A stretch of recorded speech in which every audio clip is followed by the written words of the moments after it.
Muy buenas tardes a todos. Desde la Secretaría de Graduados y Relaciones Institucionales queremos darles una cordial bienvenida a este curso sobre impuesto a las ganancias y bienes personales para el personal en relación de dependencia. La verdad que es increíble, recién comentábamos con el doctor Catalino Núñez la cantidad, ¿no?, de colegas que están hoy presentes, eligiendo, ¿no?, capacitarse en esta que es nuestra casa, su casa. Así que bienvenidos a los que asisten habitualmente a nuestras actividades, bienvenidos al nuevo año lectivo 2015, y a los que nos eligen por primera vez porque son jóvenes colegas, bienvenidos a la comunidad de graduados de nuestra facultad y a nuestra secretaría, que es su secretaría, la secretaría de todos ustedes y de miles de colegas. Agradecerles a ustedes, al doctor Catalino Núñez, que encabeza este proyecto, y por supuesto al profesor José Luis Seteri, que siempre nos acompaña, tanto en estas actividades de capacitación como en las comisiones, aportando permanentemente su experiencia, sus conocimientos y sobre todo con mucha humildad. Así que muchas gracias, bienvenidos. Le doy la palabra a Catalino. La verdad que nos sentimos emocionados. La emoción tiene que ver con la gente. Y la gente son ustedes, nuestros profesionales, nuestros colegas, aquellos que desde hace tantos, pero tantos años, se levantan muy temprano, se acuestan muy tarde. Que durante muchas horas del día, durante todo el año, tratan con clientes y en los distintos lugares de trabajo, problemática de la profesión, en este caso el tema impositivo, un tema siempre caliente, un tema que cambia permanentemente, un tema que va a cambiar. La Argentina es un país maravilloso y desafiante para vivir.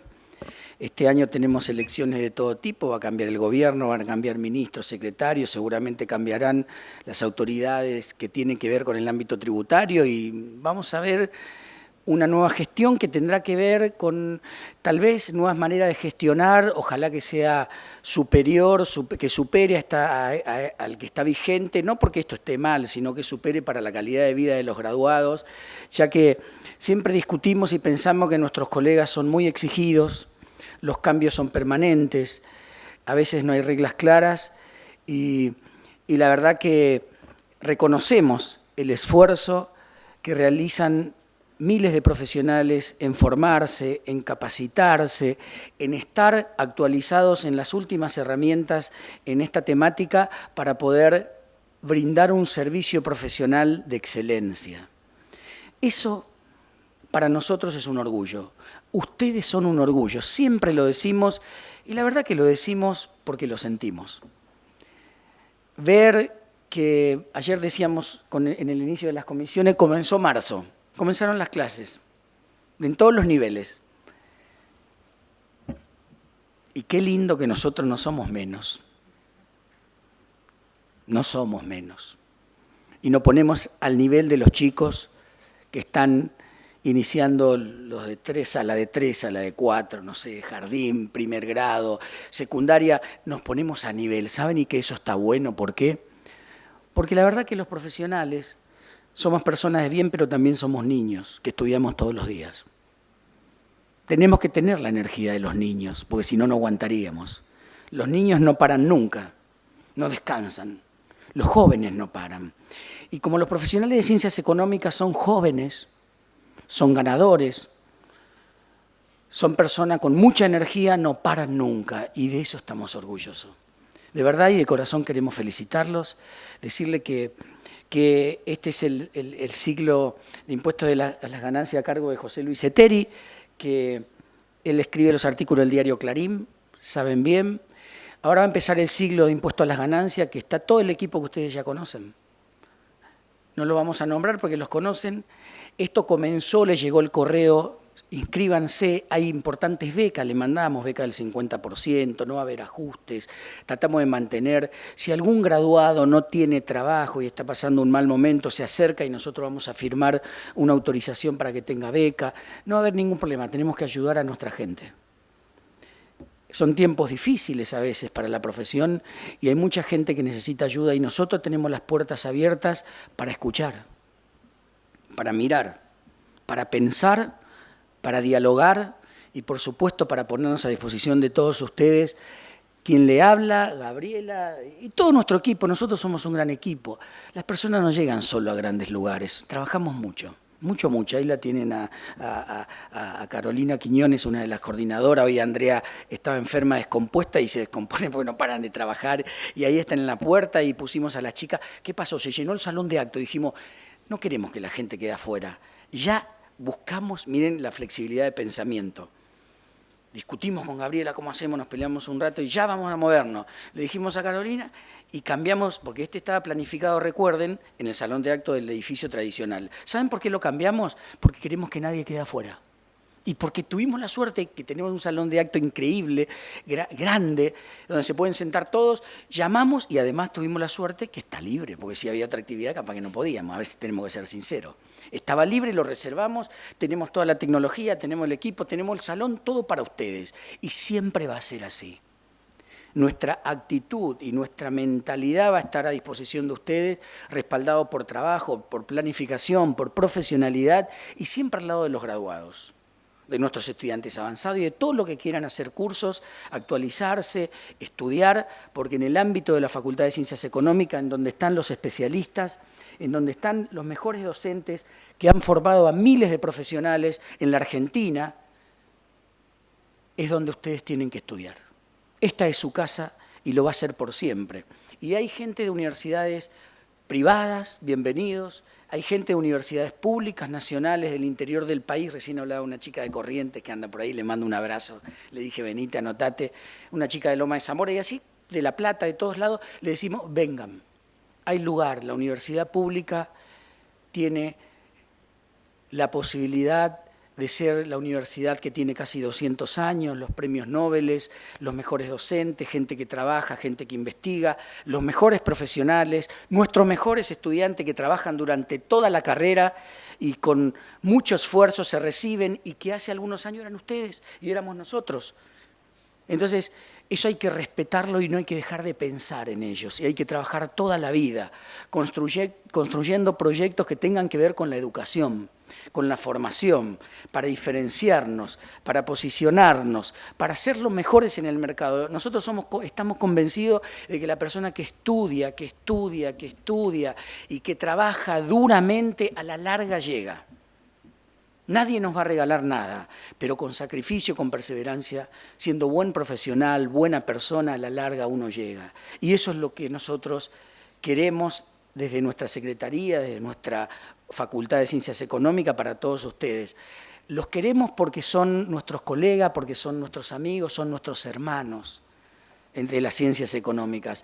Y les decimos simplemente, los queremos ver en este ciclo, en el ciclo de actualización tributaria, en el otro impuesto a las ganancias, en otro que mandaron que es el de impuestos nacionales, que también, y estamos armando muchos cursos estratégicos. Va a haber uno de finanzas para no especialistas, hay uno de impuestos provinciales, hay uno de finanzas para no especialistas, y hoy, en el día de tanto esfuerzo, de un día muy lindo, muy alegre, decirle que la vida tiene cosas muy lindas y también tiene pequeñas cosas tristes.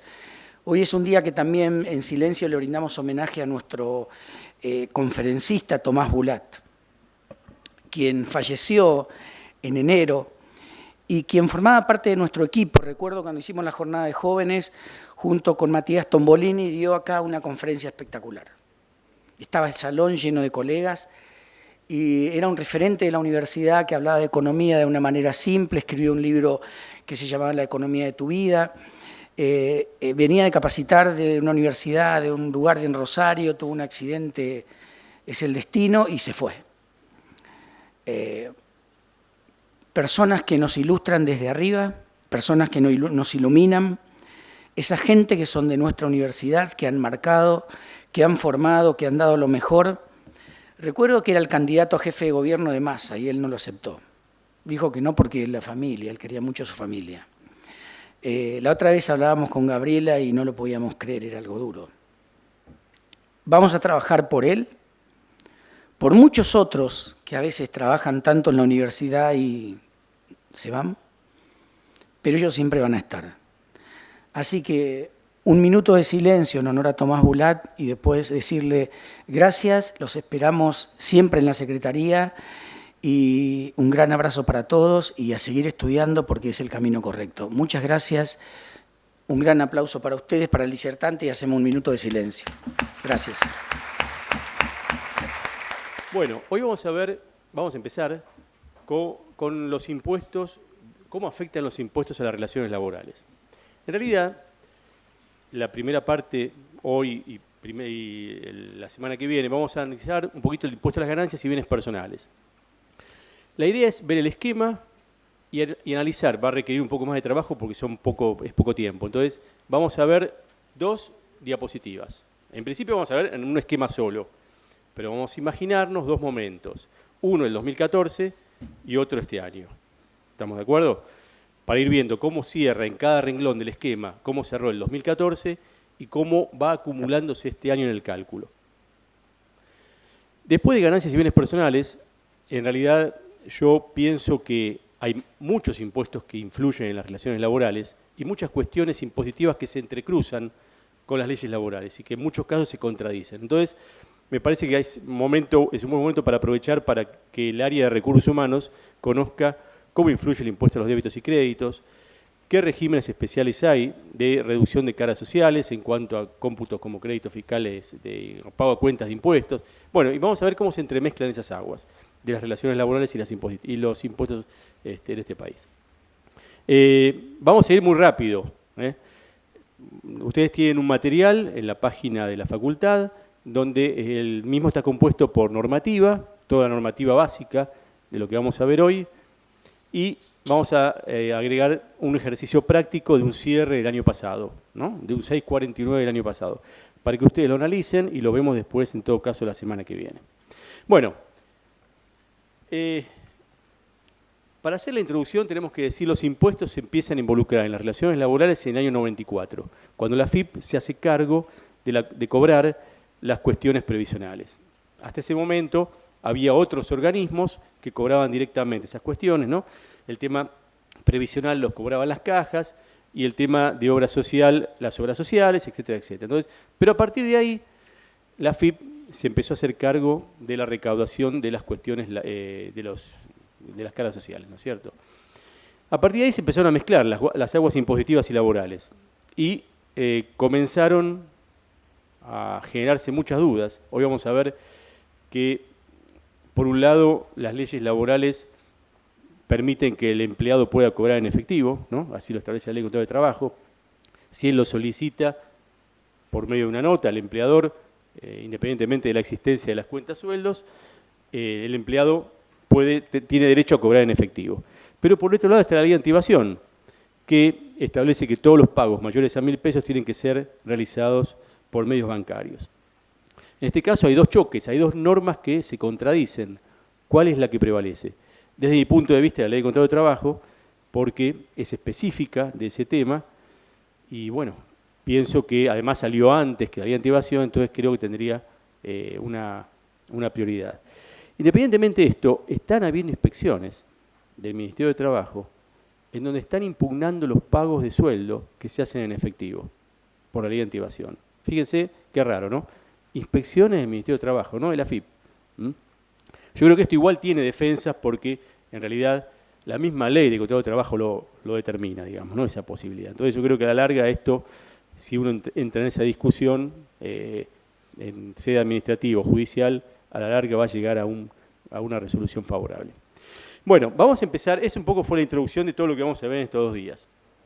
Hoy empezamos con el esquema de retención de ganancias. Previo a todo, vamos a decir 2 cosas. Ustedes ya saben que el sistema se rige por, cuarta categoría, digamos, se rige por el sistema de lo percibido, ¿no? En el año calendario, que es el ejercicio, entre comillas, de liquidación del impuesto para los empleados, va a comprender todos los sueldos percibidos del 1 de enero al 31 de diciembre. En este caso puede haber empresas que estén pagando sueldos de diciembre en enero, ¿no? Entonces, en enero vamos a estar incluyendo los sueldos de diciembre, porque están pagados en enero, ¿no es cierto? Entonces, lo que define la cuestión de la incorporación de la renta al cálculo es el sistema de lo percibido. Entonces, cuidado con las liquidaciones, porque yo estoy liquidando hoy con fecha 30 de marzo, pero si los pago el 2 de abril, en realidad el cálculo lo tendría que hacer con las tablas acumuladas al mes de abril. Me van siguiendo todos, ¿no? Entonces, cuidado con ese tema, porque lo que rige es el percibido. Segundo punto, antes que empecemos con el esquema a tener en cuenta, es que el sistema de cálculo es acumulativo. Para calcular la retención de cada mes, vamos a ir acumulando mes a mes lo que el empleado cobró en el año, en el mes, digamos, y además lo que el empleado pagó, y las tablas de las deducciones personales. Entonces lo vamos haciendo mes a mes y vamos a ir acumulando ese cálculo. Hecha esta aclaración, vamos a empezar por el primer renglón del esquema. Este esquema va a servir independientemente en el momento en que estemos parados. Yo puede ser que esté parado en enero, porque estoy pagando sueldos en enero, o puede ser que esté parado en junio, o puede ser que esté pagado en diciembre, o el año siguiente cuando estoy haciendo la liquidación anual con el 649. Para cualquier mes en donde yo esté parado, el esquema sirve. Solamente voy a tener que incorporar en cada renglón que vayamos viendo los ingresos y los gastos acumulados de enero al momento que esté parado. ¿Está claro hasta ahí? Bueno. Vamos a empezar con el primer renglón del esquema de cálculo, que son las remuneraciones. Y por remuneración, ¿qué estudiamos en su momento? ¿Qué es la remuneración? Bueno, la contraprestación que el empleado recibe por el trabajo que desarrolla, digamos, ¿no es cierto? Esa remuneración está comprendida, está, digamos, conformada por conceptos remunerativos y por rubros no remunerativos. Vieron que últimamente los convenios muchas veces aprueban convenios, aumentos no remunerativos que no disparan aportes de seguridad social. Sí habilitan a que a las obras sociales sí puedan cobrar aportes en muchos casos, ¿no? Y los sindicatos también, pero de seguridad social ahí no hacen aportes, el empleado no hace aportes. Independientemente de eso, en ganancias, en el impuesto a las ganancias, se consideran tanto los rubros no remunerativos como los remunerativos. Un punto importante acá.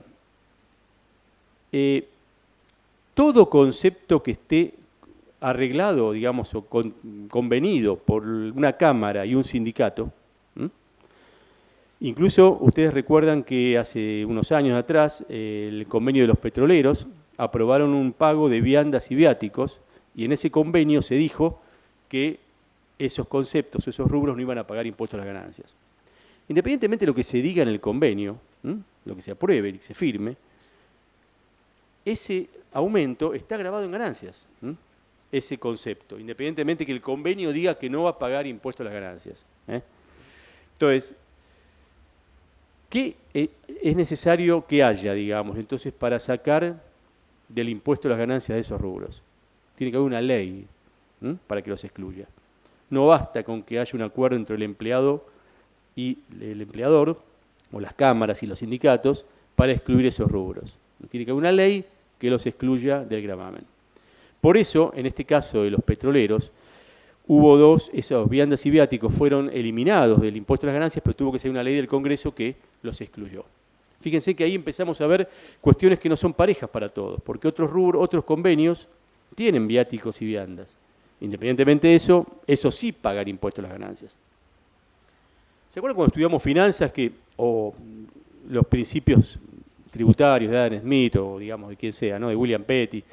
Ellos decían que los impuestos tendrían que ser equitativos, ¿no? Medir la capacidad contributiva de los sujetos que, digamos, pasivos que lo tenían que abonar. Todos esos principios con este régimen no se tienen en cuenta, porque realmente vamos a ver que hay casos en que hay empleados que a pesar que están cobrando más sueldo, es probable que no tengan hoy impuesto a las ganancias, en comparación con otros que cobran menos sueldos y sí pagan impuesto a las ganancias. Entonces vamos a ver que este tema de la capacidad contributiva y la igualdad, etcétera, etcétera, acá no se cumple en nada, a medida que vayamos transitando por los distintos puntos. Bueno, entonces, para resumir, ¿qué está grabado? Y yo diría todo lo que está en los convenios. Antigüedad, horas extras, adicionales, premios, todo lo que esté en cada convenio está grabado. Conceptos no remunerativos, todo el aguinaldo, ¿no es cierto? Todo eso está grabado por el impuesto a las ganancias.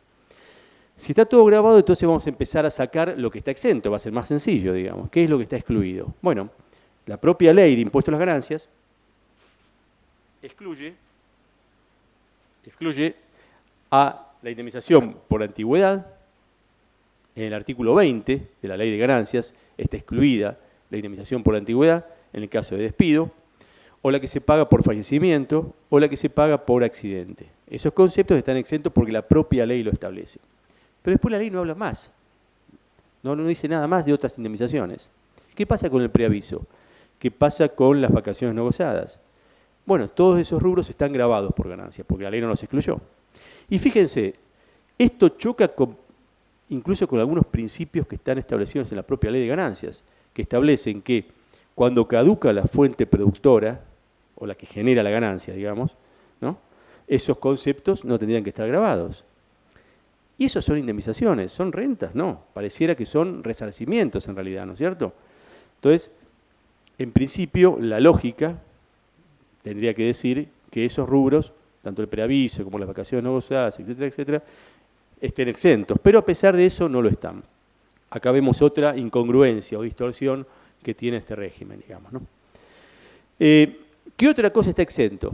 Bueno, está exento también el salario familiar, porque la propia ley de salario familiar, muy vieja, establece que el salario, cualquiera de los conceptos que se abonen, quedan excluidos del impuesto a los réditos en esa época. Bueno, impuesto a las ganancias, ¿no es cierto? Hasta acá está claro entonces lo que estamos grabando y lo que estamos excluyendo, digamos, ¿no? Hay un tema importante.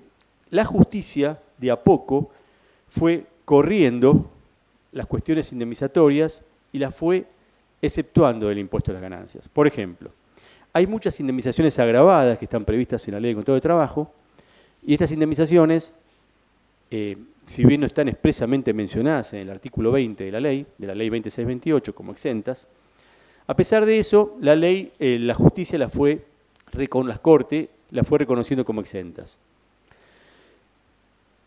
La AFIP, en el 2012, por medio de 2 circulares, la número 4 y 5 de ese año, del 2012, tengo que confirmar si es 4 y 5 o 3 y 4, bueno, igual ustedes la tienen en el material y si no, la próxima les confirmo, aceptó el fallo de la Corte, digamos, comprendiendo o incluyendo esas indemnizaciones agravadas, algunas, por ejemplo, el caso del embarazo, etcétera, etcétera, ¿no? Todas aquellas que están reconocidas como, hay una de licencia gremial también, ¿no?, en el caso de que se le pague a aquellos que están, digamos, desempeñando funciones gremiales en la empresa. Entonces, bueno, todas esas cuestiones de indemnizaciones especiales fueron receptadas, digamos, por la AFIP, fueron aceptadas como exentas, aceptando lo que dice la Corte.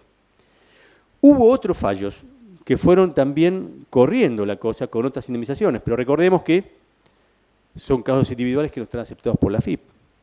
Entonces, si yo quiero exceptuar una indemnización, por ejemplo, a ver, supongamos que hay una desvinculación laboral de alguien que está fuera de convenio.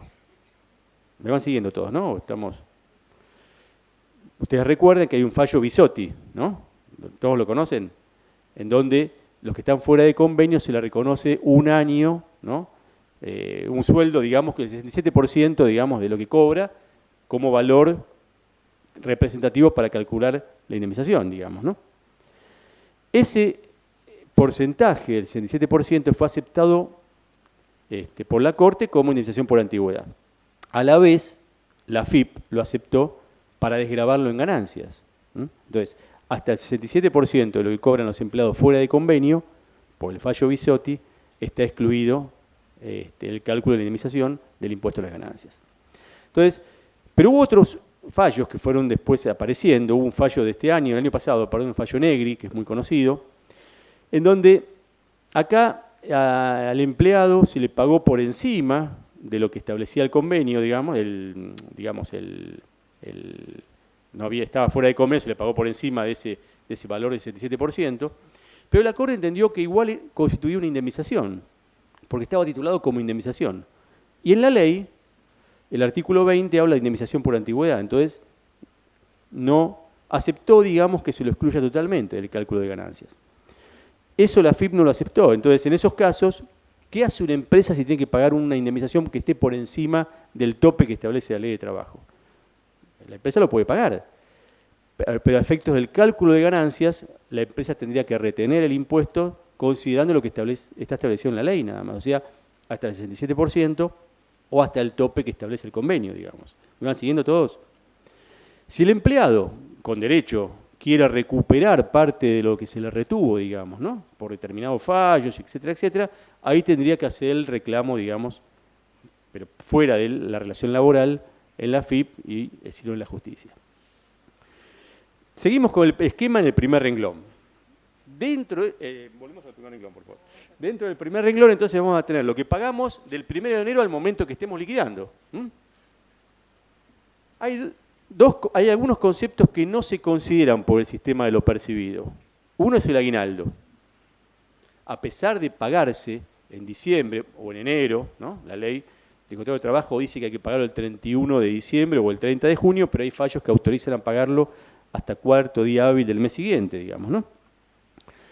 Cuando se pagan, en vez de considerarse todo el monto que se paga en el cálculo en el momento del pago, la resolución 2437, que es la que reglamenta el impuesto a las ganancias, que ustedes tienen una copia en el material, establece que a efectos del cálculo de ganancias se van a tener que considerar los importes en el esquema en cuotas partes.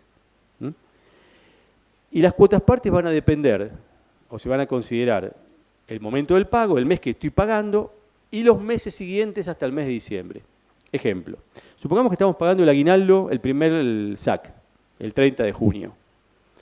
En vez de incluirlo en el cálculo, en el esquema, todo junto, por lo percibido, yo voy a considerar una séptima parte, porque de junio a diciembre hay 7 meses, ¿no? Junio incluido, ¿está bien? Entonces yo voy a poner acá en el cálculo solo una séptima parte del aguinaldo. En julio otra séptima parte y así hasta diciembre, donde en diciembre va a estar la última séptima parte. Si yo pago el aguinaldo, la segunda cuota de aguinaldo, el 30 de diciembre, ahí no tengo forma de ir más allá del 31 de diciembre. Entonces, todo ese pago de ese aguinaldo va a impactar en el mes de diciembre, porque no tengo forma de trasladarlo al año siguiente. Otro ejemplo es, ¿qué pasa si yo pago el aguinaldo, la segunda cuota, el 2 de enero? Cosa que los fallos me autorizan a hacerlo. Bueno, va a impactar en el otro año en el cálculo. Y como impacta en el otro año a la vez, lo voy a poder imputar en una 12ª parte en el cálculo de ganancias. ¿Me siguen todos? ¿Está claro? Bueno, entonces, una forma de amortiguar el efecto que tiene el impuesto es el aguinaldo segundo de diciembre, ¿no? del año, pagarlo el 2 de enero y así lo prorrateamos en todo el año siguiente en el cálculo de ganancias. Ahora ustedes me dicen, bueno, pero ¿y qué hacemos con la gente? ¿No le pagamos nada antes de las fiestas? Bueno, pero uno le podría pagar un anticipo de sueldos, equivalente al aguinaldo. Un anticipo de sueldos del mes de diciembre, antes de las fiestas, equivalente al aguinaldo, pero bajo el concepto de anticipo de sueldo, del sueldo del mes, digamos. Y después se lo descuentan a fin de mes, ¿no es cierto? ¿Está claro el tema? Un poco cómo juega el esquema. Bueno, ¿qué otros conceptos se consideran por el sistema de lo devengado? Estoy mirando la hora para querer incluir todo, para que no quede nada afuera. La resolución 2437 que ustedes tienen ahí dice que todos los conceptos no habituales, las retribuciones no habituales, también deben prorratearse entre el mes en que se pagan y los meses que siguen hasta el mes de diciembre. ¿Es opción o es obligatorio? Es obligatorio en la medida que esas remuneraciones no habituales superen el 20% de la remuneración bruta del mes, del propio mes. Por ejemplo, si yo estoy pagando un premio ahora en marzo y ese premio es no habitual. Ojo, acá habitual y no habitual tiene que ver no con la periodicidad del pago, sino con las cuestiones que no son mensuales, que no hacen a la liquidación del sueldo mensual, ¿no es cierto? porque yo puedo pagar premio todos los marzos de todos los años. En ese caso, es también una retribución no habitual a este efecto, digamos, ¿no? En ese caso, esa retribución no habitual, si supera el 20% de la remuneración bruta de ese mismo mes que estoy pagando, el mes de marzo, el empleador está obligado a prorratearla entre todos los meses siguientes y el mismo mes, ¿no es cierto?, en cuotas, para el cálculo de ganancias. En general, en las empresas, lo que se hace es prorratear siempre las retribuciones no habituales para beneficiar, digamos, ¿no?, el bolsillo de los empleados. Pero la obligación es cuando superan el 20%. ¿Hasta acá estamos bien? ¿Todos? Bueno. Un temita más para este año. Aguinaldo. Ustedes saben que el aguinaldo no es que esté exento. En realidad el aguinaldo lo que se hizo hasta ahora es desgravarlo de ganancias, ¿no? Recuerden que hay una ley, que es la 26731, que es una ley realmente mala, porque es una ley que legaliza lo que no debería hacerse. Esa ley 26731 que salió ya hace unos años, 4 años, en 2011 creo que fue, lo que hace es autorizar al Poder Ejecutivo a modificar las deducciones personales. Las deducciones personales, recordemos que es el mínimo no imponible, la escala de familia y la deducción especial, ¿no es cierto?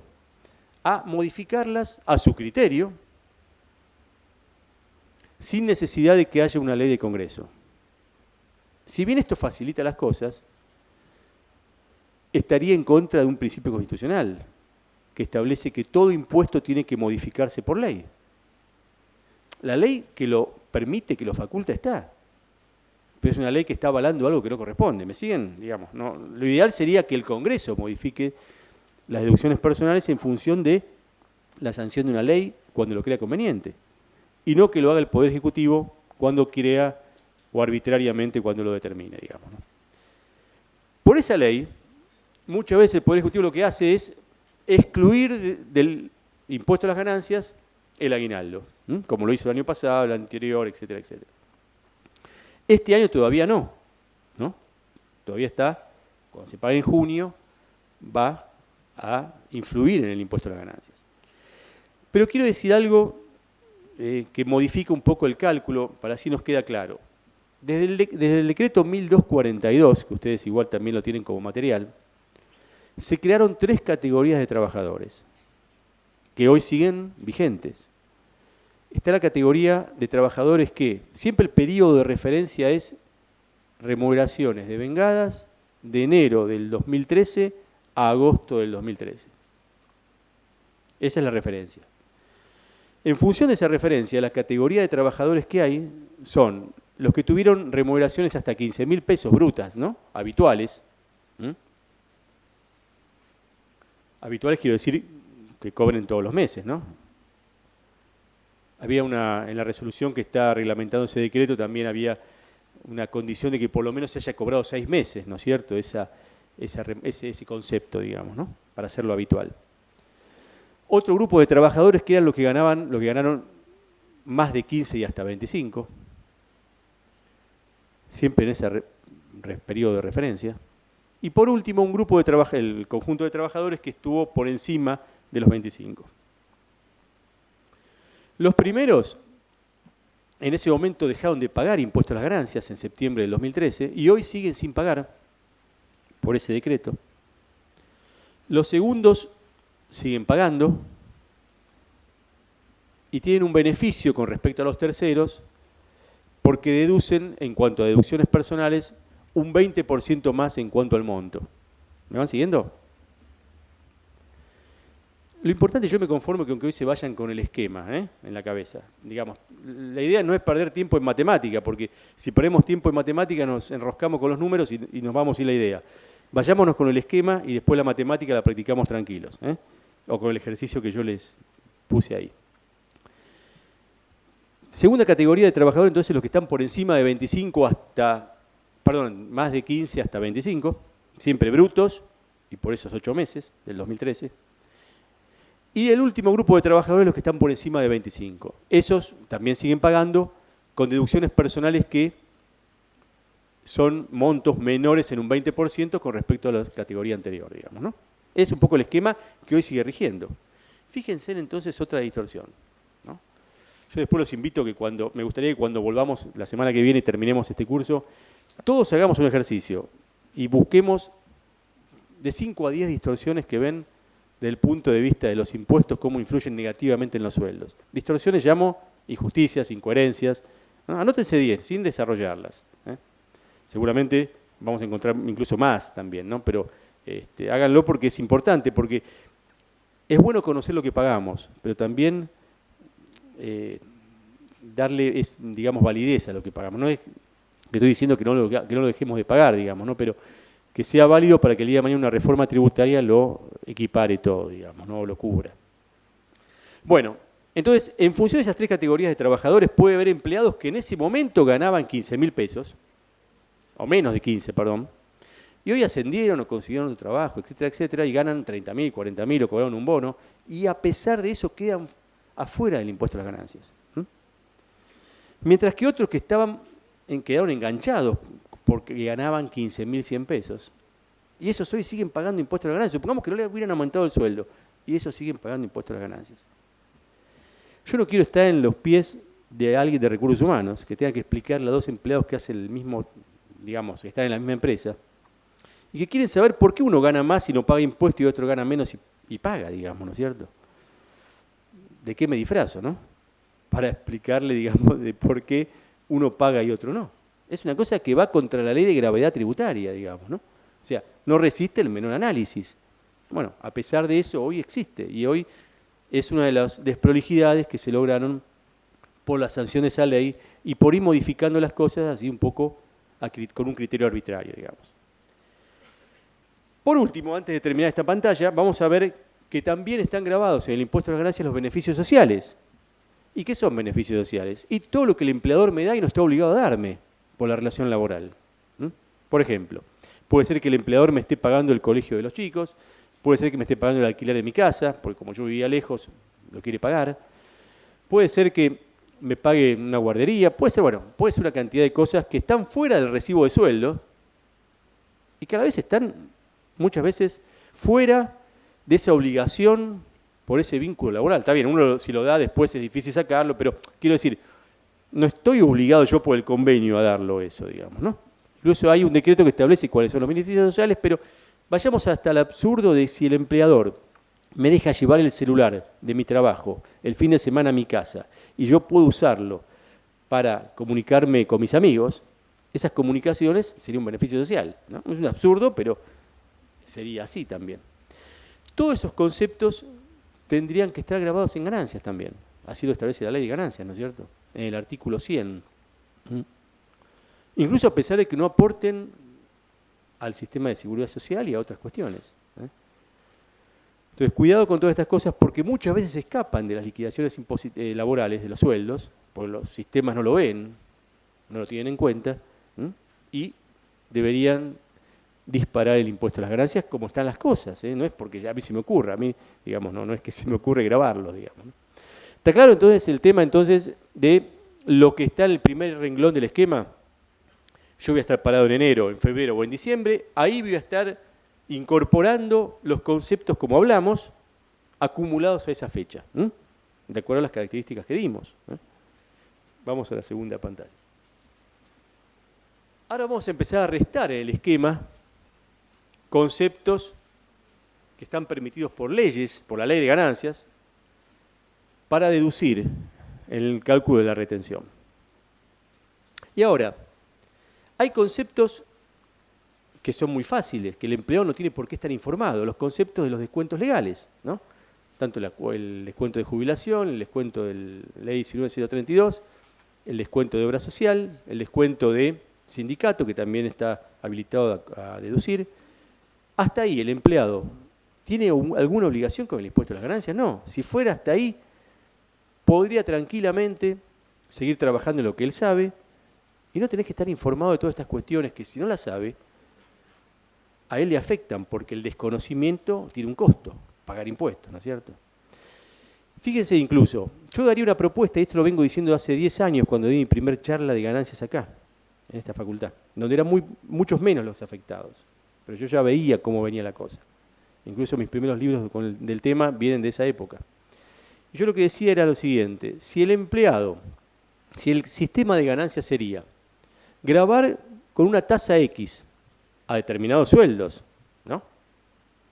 Más progresivos, más, digamos, o sea, una tasa hasta a partir de determinado nivel de sueldo, ¿no? A otros no. Y descontaron el recibo de sueldos. Hoy el Ministerio de Economía sabe cuánto se recauda de impuestos a las ganancias porque tiene esos datos en función de los sueldos. Además sabe cuánto es la nómina del 931 que podría aportar al impuesto a las ganancias. ¿Es tan difícil determinar un porcentaje a partir de un determinado nivel de sueldos y seguir cobrando el impuesto a las ganancias?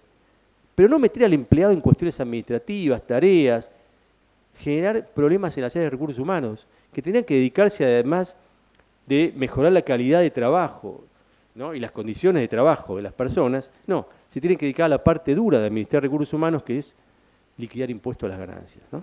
Fíjense que el área de recursos humanos hoy tiene que estar, además de conocer todo el tema de mejora de condición de trabajo, de el área digamos, psicológica, etcétera, etcétera, pero además tiene que tener la parte dura de retención de impuestos a las ganancias, ¿no? Pero bueno, se podría, pienso que, ofrecer esa alternativa. Un día alguien me dijo, pero no podemos decir eso, porque nos estamos perjudicando nosotros, pues vamos a tener menos trabajo. Muchachos, nosotros estudiamos 20 años, o no sé, ¿no? De que empezamos la primaria hasta la facultad, para calcular retención de impuestos a las ganancias. No lo estoy desmereciendo, pero creo que hay otras cosas para hacer, ¿no? Creo que podamos dejar de trabajar por eso, digamos, ¿no? Al contrario, se nos hace cada vez más difícil a nosotros tener que hacer declaraciones juradas de amigos, ¿no? De conocidos, bienes personales, ganancias, porque no tienen forma de pagar un contador o no conocen muchas veces las cosas. Y es un trabajo extra que estamos haciendo como aporte a la comunidad, ¿no? Muchas veces, ¿eh? Pero bueno, dejemos eso de lado porque no es el objetivo de esta charla. Vamos a empezar a deducir los gastos entonces, ¿no? Lo que el empleado tiene que conocer. Por eso hay dos cuestiones importantes acá. Las empresas tienen mucha responsabilidad social, ¿no? Muchas veces es difícil llegar a determinar o poder bajar casos prácticos en donde podamos ver casos de responsabilidad social de empresas a la gente. Acá hay un caso claro. Las empresas podrían hacer una gacetilla clara, sencilla, no a poner el artículo 20 de la ley 2628, porque el empleado de eso no entiende nada, lo tira. Pero sí con los conceptos que puede deducir, tanto en gastos como en deducciones familiares, digamos, ¿no? De vínculos familiares. ¿Y cuáles son los requisitos para eso? Lo que estamos hablando ahora, informalmente casi. Entonces yo diría eso es muy importante, porque el empleado ese conocimiento le genera la posibilidad de pagar menos impuestos, ¿no? Y que no se den esas charlas en las áreas de recursos humanos, cuando va el empleado y le dice, ¿qué puedo deducir? Y nosotros no sabemos cómo dar una mano y le decimos, ¿no tenés un hermano o no tenés un tío? Que muchas veces ni sabemos, el área de recursos humanos ni sabe tampoco, ¿no? Ahora con el CIRADIG es más complicado el tema, ¿no? Pues ya hay que poner datos más concretos. Pero bueno, vamos a las deducciones entonces. Ya dijimos los aportes legales, ¿no? Los de recibo. Pero también hay posibilidades de deducir cuotas o abonos médico-asistenciales. ¿Qué son esos? Bueno, son los pagos de prepaga, ¿no? Que hace el empleado por él y por su grupo familiar a cargo. Cada vez que digamos grupo familiar a cargo, no son todos los que están a cargo, porque muchas veces tenemos que, digamos, nuestros padres o los mayores tienen que mantener a sobrinos que vienen a estudiar a la ciudad, o tenemos un listado de vínculos taxativos que establece la ley de ganancias, en el artículo 23. Entonces, son gastos de prepaga para los grupos familiares a cargo en función de lo que establecido en la ley de ganancias. Y en este caso, ¿la deducción qué es? ¿Mensual? Sí, todo lo que yo pague mensualmente lo puedo informar, digamos, ¿no? Lógico, no es el 3% que yo estoy aportando, pues ya lo estoy informando en el recibo, ¿no es cierto? Lo estoy descontando ahí. Tampoco es si la empresa me está pagando un pago de una prepaga y yo me estoy beneficiando con eso. Eso no es un gasto para mí. Eso es un beneficio social, en principio. O sería un beneficio que estaría grabado en ganancias, inclusive. ¿Está bien? ¿Me siguen? Bueno. Tiene ¿Tiene un tope ese gasto, esa deducción? Sí. Ese tope es el 5% de la ganancia neta. ¿Y cuál es la ganancia neta? Y ahora fíjense en esta, miren la diapositiva esta, ¿no? Teníamos los ingresos, menos estas deducciones. Ahora vamos a pasar un minutito a la próxima diapositiva. Ese es el subtotal. Los ingresos menos las deducciones nos da la ganancia neta. El 5%, volvemos al anterior, se calcula sobre ese subtotal. ¿Me siguen? Lógicamente, como ese concepto está incluido en el cálculo, para sacar esa ganancia neta, yo lo tengo que sacar, ¿no? Para sacar ese 5%. Lo tengo que excluir de esa ganancia neta o de ese subtotal que yo calculé ahí. ¿Está claro? Bueno. Ese es el tope mensual, ¿sí?, que tengo para descontar, tanto de lo que pago por mí como el grupo familiar a cargo. Otro concepto que se puede deducir es el seguro de vida. Y bueno, y seguro de vida el empleado paga por todos lados, ¿no es cierto? Y no nos damos cuenta muchas veces. Pagamos cuando sacamos un préstamo, cuando compramos una heladera, etcétera, etcétera. Bueno, todos los seguros de vida que pagamos, fíjense el trabajo que tiene que hacer el empleado, ¿no?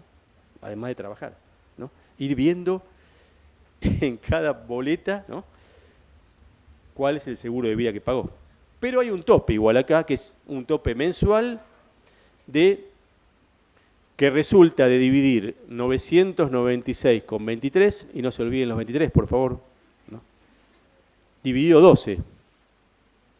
Es el valor mensual. Da 83 y pico, ¿no es cierto? Ese valor es el tope mensual. Si estoy en febrero, ¿cuánto va a ser mi tope que voy a permitir que va a estar habilitado a deducirme? 83 por 2, ¿no es cierto? Y así hasta llegar a los 996 con 23. Después tiene una explicación esos 23, ¿eh? Después me acordar porque tiene una explicación. No es que a un loco se le ocurrió poner 996 con 23, aunque esto igual en sintonía iba para eso, digamos, ¿no? Pero esto surge por otra cosa. Bueno, el seguro de vida seguro de vida solo del empleado, no del grupo familiar, ¿eh? Solo del empleado. Tercer concepto, gastos de sepelio. Y acá también hay un tope anual de 996,23. Este concepto se puede computar tanto por el trabajador que fallece, porque a pesar de fallecer tiene que seguir pagando impuestos, ¿no? Un chiste negro, pero es así, lamentablemente, ¿no? En este caso puede deducirlo, pero también podría deducirlo por los familiares que tiene a cargo y fallecen, digamos, ¿no es cierto? En ese caso, también podría deducir 996,23 por año. Un ejemplo. Supongamos que el suegro está a cargo del empleado. Pero ojo, no está jubilado, porque está jubilado ya no puede estar a cargo. Después lo vamos a ver. Entonces, en ese caso, si él fallece en junio y el empleado paga los gastos, tiene que haber un hecho, digamos, no tiene que haber un fallecimiento, y el empleado paga el gasto de sepelio, paga 1.000 pesos, por ejemplo, va a poder deducir en junio 996,23 dividido 6, ¿no? Dividido 12, por 6, ¿no? ¿Me siguen? Después, en los meses siguientes, el sistema va a tener que incorporar 83 pesos hasta diciembre, hasta los 996,23. Fíjense esta cuestión que es casi de ingeniería fiscal, ¿no? Porque es una cosa que es, la verdad, impracticable. Yo creo que no debe haber una empresa que tenga todo perfecto. Si encuentran a uno, tiene que darle realmente un premio, ¿no? Bueno. Tercer rubro, gastos de movilidad y viáticos y representación. Esto no es para todos. Acá volvemos con las deducciones exclusivas, ¿no es cierto? Es únicamente para los corredores y viajantes de comercio. Tienen incluso un tope diario de deducción, si van con auto, si van sin auto, si van más de 100 kilómetros. Es una locura también en sintonía con todo esto, digamos, ¿no? Incluso estos valores no se actualizan desde el año 2000 o antes, digamos. Hay una resolución muy vieja que establece de la DGI, incluso que establece los montos diarios, digamos. Incluso también, bueno, pueden deducir la amortización también del auto, ¿no?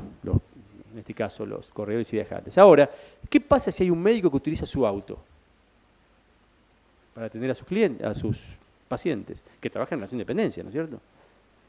Bueno, eso no lo puede tomar ese gasto. ¿Y por qué? Bueno, porque no está previsto en la norma, ¿no es cierto?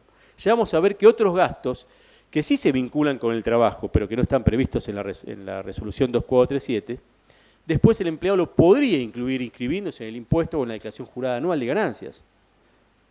Todo un incordio, digamos, pero bueno, dependerá de los montos. En este caso habrá que hacer una declaración jurada y ahí capturar o recuperar esa plata, ya vamos a ver cómo después. Seguimos con las deducciones. Donaciones. Donaciones tienen que ser donaciones a entidades reconocidas como exentas por la FIP. Yo puedo hacer una donación a la Fundación X, pero si no está reconocida, no la voy a poder computar. ¿Tiene un tope? Sí. Hasta el 5% de la ganancia neta. Otra vez, ¿se acuerdan? Calculada como hablamos antes, ¿no? Sin incluir ese concepto.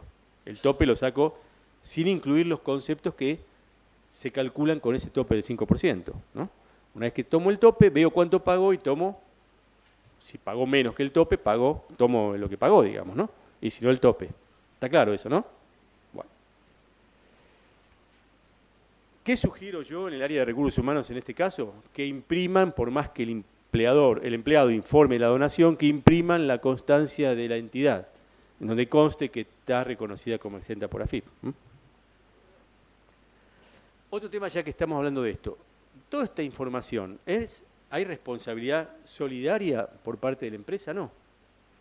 La información es pura responsabilidad del empleado, que es el sujeto del impuesto, y que es el responsable de ingresar el tributo, y por lo que declara, digamos. Fíjense, además es responsable de algo que no conoce en realidad, ¿no? Porque él no hizo esos estudios primarios, o que yo, no estudió impuesto a las ganancias, ¿no? Entonces, estamos siendo responsables por algo que no conocemos. Se supone que una empresa es responsable del tributo si tiene, digamos, una administración que lo respalda en función, digamos, de su actividad que desarrolla, etcétera, etcétera. Pero un empleado no tiene por qué tener una administración para que lo asista. Por lo menos por ahora, vos ya casi sí, ¿no?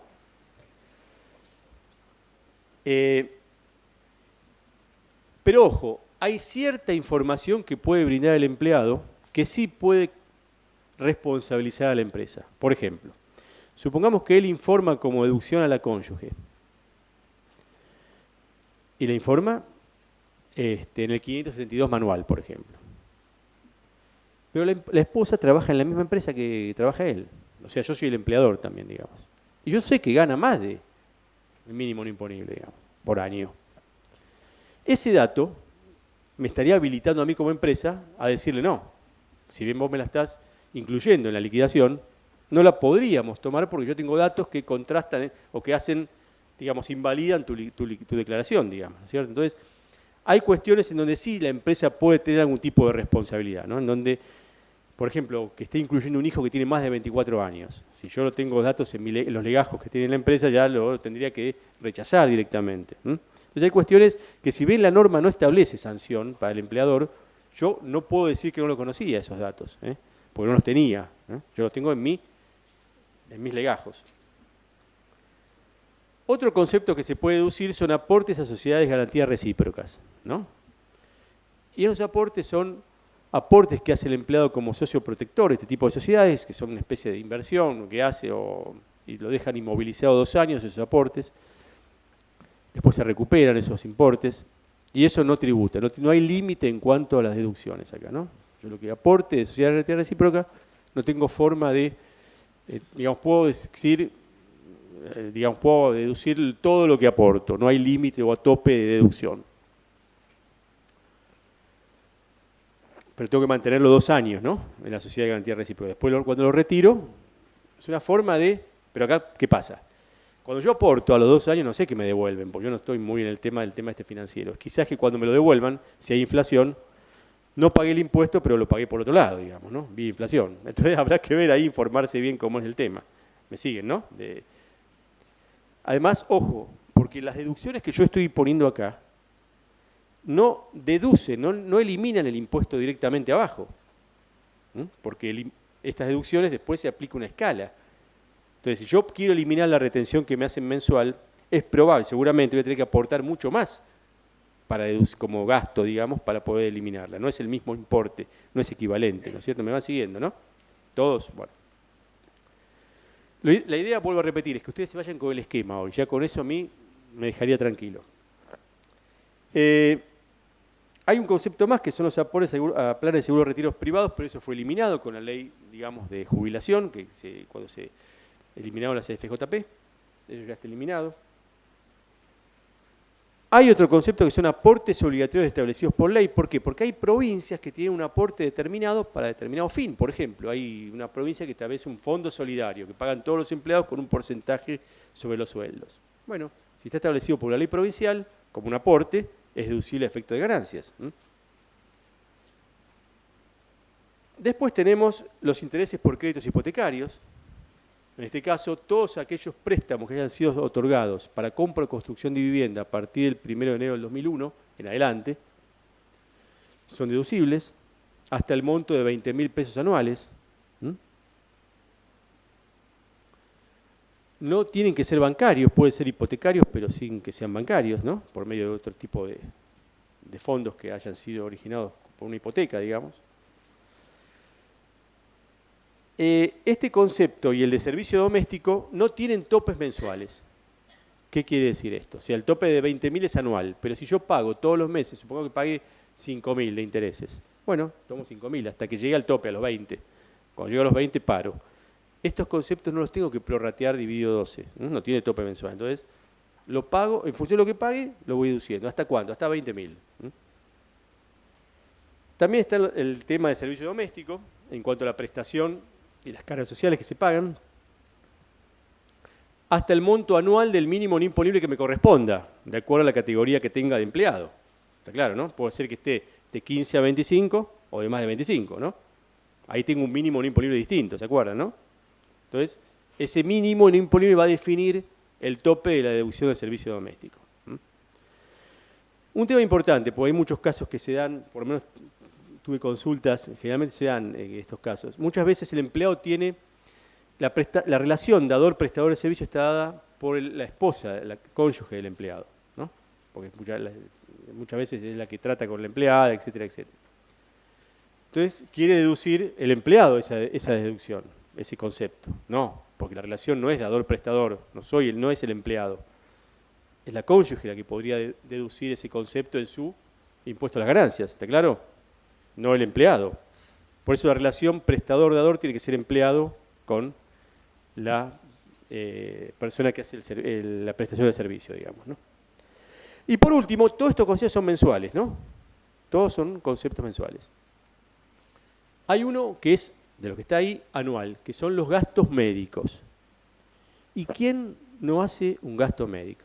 Todos. Muchas veces, cuando vamos a los médicos de la obra social, a nadie le pasó muchas veces que dicen, bueno, si tenés que ir a tal médico, es bueno, sí, pero no está en la obra social, ¿no? Entonces, uno tiene que pagarlo por fuera de la obra social muchas veces. Y acá se incluyen, además de los gastos médicos, los gastos de las prestaciones médicas, por ejemplo, el caso de laboratorios, estudios médicos, operaciones, gastos de internación, personal auxiliar de la medicina, ¿no? Kinesiólogos, puede ser psicólogos, y acá gastamos mucho, ¿no? En este país de psicólogos, acá, en este caso, habría muchas deducciones, ¿no? En la medida que no tenga reintegro de la obra social, pues si tengo no es un gasto para mí. Y que estén reconocidas como, digamos, lógico, el empleado tendría que pedir la factura, ¿no? Al prestador del servicio, guardarla todo un año, ¿no? Fíjense, una locura esto, ¿no? Y a fin de año informar todo esto. ¿Ustedes lo ven, digamos, posible, digamos, realizable esto? Vayan a explicarle a una persona que va, primero que consiga una factura, ¿no? Por esos servicios, que muchas veces es difícil conseguirla. Dentistas, etcétera. No me quiero meter, espero que acá no haya ningún colega, digamos, de esta profesión médica, digamos. Pero bueno, primero conseguir esos comprobantes, después guardarlo todo un año y ver si corresponden a mí y a mi grupo familiar. Porque se pueden deducir los gastos míos y los gastos de mi grupo familiar. Fíjese que las operaciones estéticas también podrían deducirse, ¿no? No dice qué tipo de operación es la ley. Entonces uno podría, digamos, cambiar impuestos por estar mejor físicamente, llegado el caso, ¿no? Es una opción esa para tener en cuenta, ¿no es cierto? Pues es deducible el impuesto a las ganancias. Acá, ¿qué podría deducir yo en este caso? ¿Todo? No.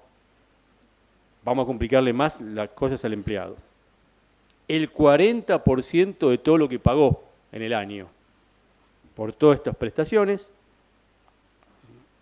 brindadas al empleado y al grupo familiar, y ese valor después no puede superar el 5% de nuevo de la ganancia neta. Ahora, ¿cuál es la ganancia neta esa que voy a mirar ahora, en ese caso? La acumulada de diciembre, porque es un gasto anual. ¿Está claro? ¿A todos le queda claro? Bueno, bien cómo se va manejando el esquema. Parado de donde esté parado, yo voy a tener, entonces, los primeros renglones de ingresos y de gastos, y los segundos de gastos, acumulados al mes que esté parado, que esté liquidando. Entonces, no es muy científico esto. Bueno, a ver, muy científico. Para el empleado por ahí sí, pero quiero decir, yo podría validar las liquidaciones, porque muchas veces los sistemas liquidan muchas cosas que son erróneas. Entonces yo podría ver la lógica de esa retención, a ver cómo funciona, digamos. Pasamos a la... esté parado donde esté parado, entonces tengo la subtotal, que es la ganancia neta. A esa ganancia neta le voy a deducir ahora las deducciones personales, las que son definidas en los medios, ¿no?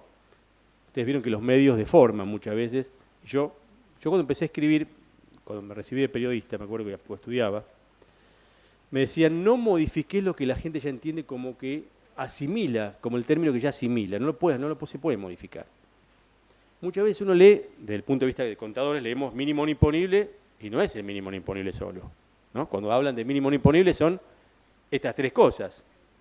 Entonces cuando hacía mis primeras notas, hace ya mucho tiempo, yo ponía, los trabajadores quieren que les modifiquen el mínimo no imponible, la deducción especial y la escala de familia. Entonces, no, ¿eso qué es? Todas esas cosas, digamos. Poné mínimo no imponible, nada más, que es lo que la gente tiene asimilada como deducciones personales, digamos, ¿no es cierto? Esto me trae problemas, porque si lo leen, los contadores me dicen, este no sabe nada, ¿no? Como es probable que pase. Y si me lee la gente, cuando uno escribe, digamos, con las tres conceptos, me dicen este que está poniendo. Entonces hay que buscar el equilibrio, digamos, ¿no? Pero bueno, hoy los medios lo definen como ganancia no imponible, que en realidad son los tres conceptos. Y estos conceptos, ¿cuáles son los requisitos para poder deducirlos? Primero, en sintonía con el método de cálculo, que es acumulativo, hay que armar tablas, porque estos valores vienen en forma anual determinados, ¿no? Por la propia ley de ganancias. Y además, dependiendo de los dos grupos de trabajadores, ¿no? Los que estuvieron en el 2013, de enero a agosto, en más de 15 hasta 25, ¿no? Que tienen un monto determinado, mayor que los otros, un 20% más que los otros. Los que viven en zona patagónica, que tienen un 10% adicional, o sea, un 30%, y los que ganaron más de 25, que tienen el valor que establece la ley. Entonces ahí tenemos un mix de montos, digamos, ¿no? Dependiendo de cuál es el trabajador. Lógico, aquellos que estuvieron por abajo de 15, ¿no? Hasta 15, esos no cuentan. Hoy no ganen lo que ganen, no interesa. Todo esto que vimos hasta ahora para ellos no le influye en nada, ¿eh? Ni el aguinaldo, ni nada, digamos, ¿no es cierto? Ellos ya quedaron afuera de ganancias. ¿Hasta cuándo? Hasta que esto se modifique. Y aunque parezca injusto, ¿no? Mínimo no imponible. ¿Cuál es el requisito para poder deducirlo? Estamos hablando de las categorías, la segunda y la tercera de trabajadores ahora, ¿no? Y lo anterior también, digamos. Los primeros no nos interesan ya desde el vamos porque no tienen retención, ¿no? ¿Está claro eso, no? Bueno. El requisito para tomar el mínimo no imponible es haber residido más de 6 meses en el país. Requisito previsto en la propia ley de ganancias, ¿no es cierto? El caso del artículo 26, creo que es de la ley de ganancias, que establece el requisito de residencia. A efectos del cómputo de estas deducciones, ¿no? Ejemplo, si viene una persona que trabaja en la empresa, pero que la empresa lo manda al exterior a trabajar, y estuvo más de 6 meses en el exterior trabajando, y no llegó en el año calendario a trabajar esos 6 meses requeridos por la ley, no podría tomar el mínimo no imponible como deducción. Segundo rubro, deducción especial. Y acá, los que trabajan en relación de dependencia, ¿qué es la deducción? ¿Qué es el mínimo no imponible? Bueno, sería como un concepto intangible del sueldo que no se le puede gravar, digamos, ¿no? ¿La deducción especial qué es? Y la deducción especial es un concepto, lo que estudiamos, ¿se acuerdan? Es un concepto que puede deducir aquel que le pone el cuerpo al trabajo, a la renta que obtiene, digamos, ¿no? O sea, si yo trabajo en relación de dependencia, como le estoy poniendo el cuerpo, puedo deducir la deducción especial. Aquel que vive de rentas y no le pone el cuerpo, ¿no? No la puede computar. ¿Me siguen, no? Es un poco muy sencillo hablar, digamos, comentado, pero es un poco así. Ahora, ¿hay diferencia en lo que le pone el cuerpo el autónomo con el que trabaja en relación de dependencia? Pareciera que sí, ¿no? Pareciera que hay 4, 8 veces más, ¿no?, de esfuerzo físico, ¿no?, del que trabaja en relación de dependencia con respecto al que es autónomo.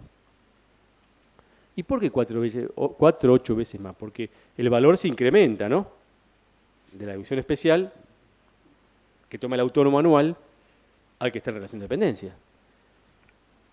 ¿Y por qué? Si muchas veces que está como autónomo tiene que trabajar más que está en relación de dependencia, ¿no? Porque trabaja sin horario, trabaja a la noche y le pone más el cuerpo muchas veces que... Bueno, eso quedó ahí y es otra de las distorsiones, ¿no? Vayan anotando ya muchas de las que hablamos, ¿no? Otra distorsión e incoherencia de este régimen del impuesto a las ganancias, ¿no?, que hace una diferenciación entre los autónomos y los que están en relación de dependencia, sin sentido, digamos, ¿no? Por lo menos actual. Bueno. ¿Cuál es el requisito? Bueno, la deducción especial también es mayor o menor dependiendo de la categoría laboral que estoy. Si estoy en el segundo tramo o en el tercer tramo de los trabajadores, del 2013, ¿se acuerdan? Como siempre. ¿Hay algún requisito a efectos de tomarla? No. Acá la tomamos todos, aunque no hayamos cumplido con el principio o con la residencia en el país. Aunque no hayamos estado residiendo en el país, la podemos deducir. Este rubro es el que se toma a efectos de neutralizar el aguinaldo, ¿se acuerdan? Dice, increméntese hasta lo que era el aguinaldo, la segunda cuota, la primera, bueno, dependiendo, ¿no?, cómo estemos liquidándolo, para neutralizar el aguinaldo de quienes, de determinados trabajadores. Ya lo vamos a ver en la semana que viene probablemente. Y por último vienen las cargas de familia, que son vínculos que están establecidos por la ley, no son vínculos, cualquier vínculo, digamos, ¿no? En el artículo 23 de la ley 2628 están previstos quiénes son los vínculos. En este caso, hijos, hijastros menores de 24 años, hermanos menores de 24 años, cónyuge, no menores de 24 años, no, cónyuge en este caso, padres, abuelos, suegros, nietos, bisnietos. Y acá empezamos a jugar con, por ejemplo, concubinos, ¿no? No es un vínculo que esté aceptado por la ley. A pesar que digamos, el que esté en concubinato, digamos, puede ser deducido muchas veces por la obra social, ¿no es cierto? Puede ser beneficiado con afiliarlo con la obra social. Bueno, ese artículo quedó viejo, no se actualizó, ¿no? Quedó ahí. Entonces, tiene que haber entonces un vínculo legal, ¿no? Es difícil explicar a los empleados muchas veces, ¿no? Porque están viviendo en pareja y dicen, bueno, yo quiero deducir a mi concubina o mi... No se puede, porque no está en la ley, digamos, ¿no es cierto? O sea, no hay posibilidades de hacerlo. Esos vínculos tienen requisitos para poder ser deducidos. El primer requisito es que hayan cumplido también con la residencia, los 6 meses. Por ejemplo, el hijo del empleado se fue a estudiar a Colombia todo el año. Bueno, por más que no trabaje y qué sé yo, o sea, y sea menor de 24 años, no está cumpliendo el requisito de residencia, por ende, no podría deducirlo. Otro de los requisitos es que no ganen más por año, bajo cualquier concepto, ingresos que superen el mínimo no imponible que rige para el empleado, de acuerdo a la categoría en que está. Segunda o tercera categoría de trabajadores, ¿no?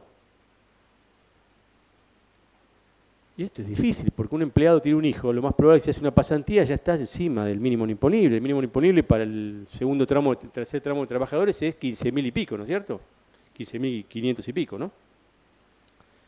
Entonces, es difícil que alguien no tenga un ingreso, ¿no?, que no supere ese monto. Y además, fíjense que los jubilados, los padres, suegros, abuelos, etcétera, etcétera, En general, ya hoy están todos jubilados, que es una buena opción, es una buena medida esa, digamos, ¿no? Y ya están cobrando con la mínima más del mínimo no imponible. Por ende, ya ningún jubilado podría ser deducido a efectos del impuesto a las ganancias. Ahora, los empleados lo saben, muchas veces no lo saben todo esto. Ojo, ese valor es irrisorio ya, ¿no? Hoy, porque 15.000 y pico anual, digamos, ya hoy es un valor que no es representativo, pero bueno, quedó ahí colgado. Y otro requisito que también está ahí, que yo creo que es el que menos se cumple, es que el vínculo, el familiar al familiar, solamente lo va a poder deducir el familiar más cercano. Y acá, lo más probable es que al suegro lo estén deduciendo todos los hijos y todos los yernos, digamos. ¿Sí? Es seguro, porque además la FIP no tiene forma de determinar, ¿no? Ahora, no todos los palos para la FIP, digamos, ¿no? ¿Para qué le complicamos tanto la vida a ellos, digamos? Para que controlen eso, ¿no? La FIP no va a golpear la puerta del empleado a ver si está el suegro ahí, si lo está... No lo va a hacer y no lo puede hacer. Ahora, ¿podemos poner esas cosas si no las podemos controlar? No tiene sentido ponerlas, digamos, ¿no es cierto? Pero bueno, están ahí, digamos, ¿no? Yo me acuerdo, y esto es importante, me gustaría que repasen, lo pueden googlear, los principios tributarios de Adam Smith, ¿no? Ojo, no quiero, lo nombro a Adam Smith, pero no por una cuestión de que soy pro mercado ni nada por el estilo, ¿no? Porque muchas veces tenemos la mala costumbre de extrapolar las ideas de alguien que vivió en el año 1700 y pico, ¿no? Y quererlo traer a la obra, digamos, ¿no? Yo creo que cada pensador económico vivió y pensó y fue resultado de lo que se vivía en ese momento. ¿Qué va a pensar Adam Smith después del feudalismo? Lógicamente va a pensar en la libertad, ¿no?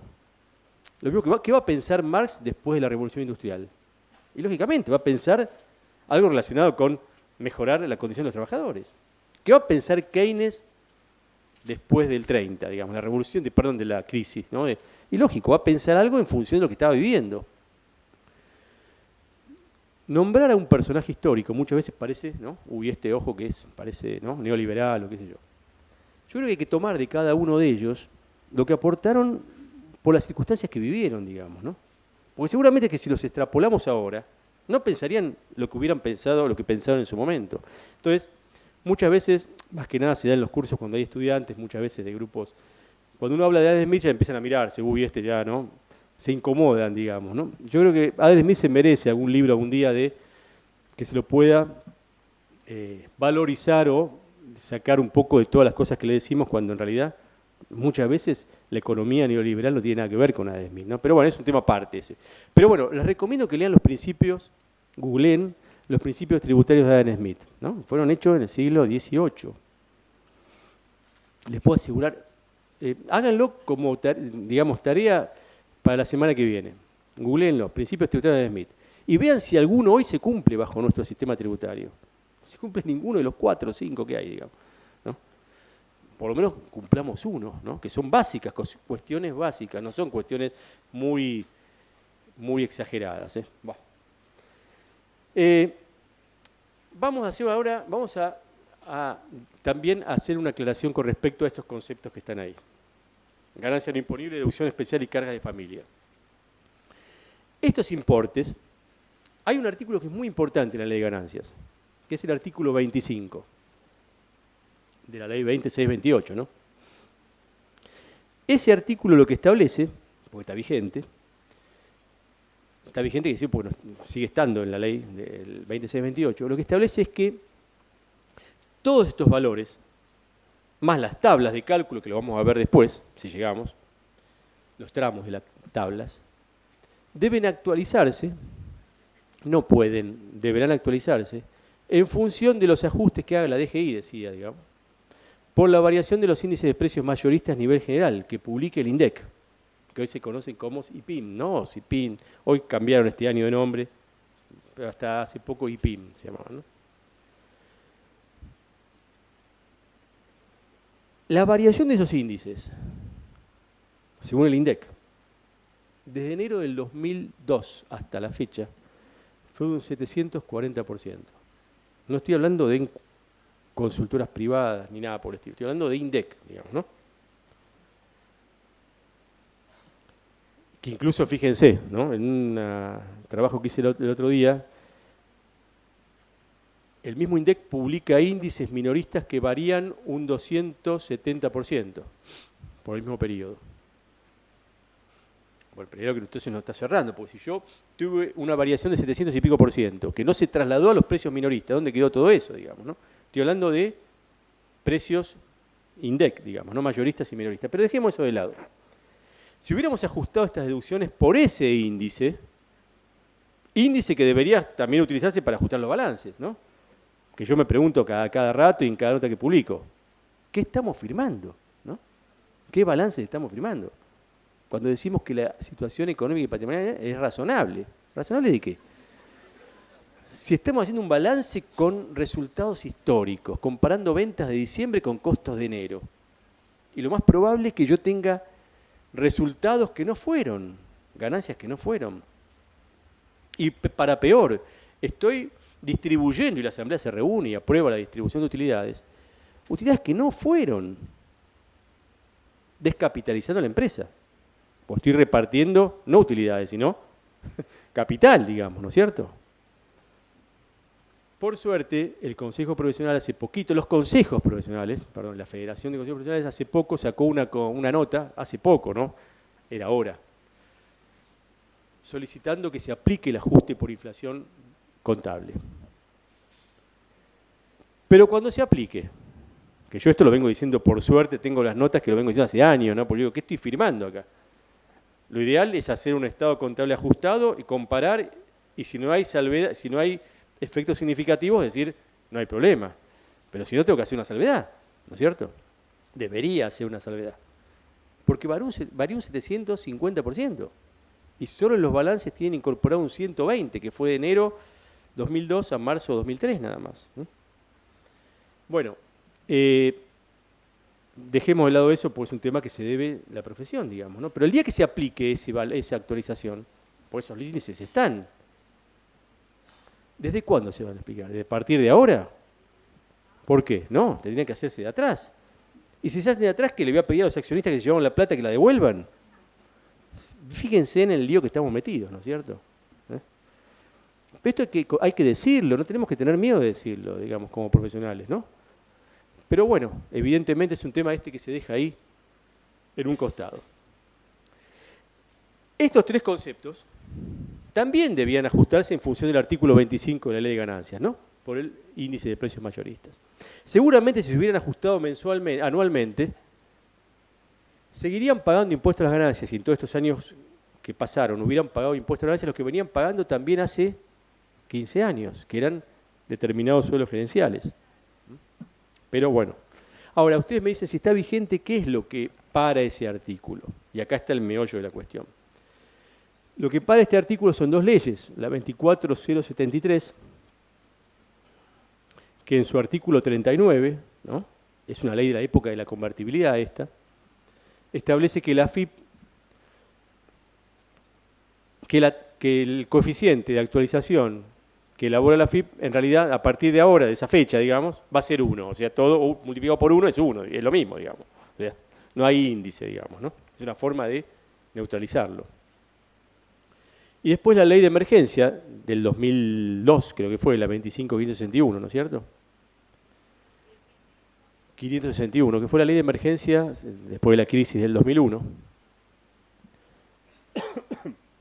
que prohíbe la indexación de la economía y entre ellos de los impuestos, ¿no es cierto?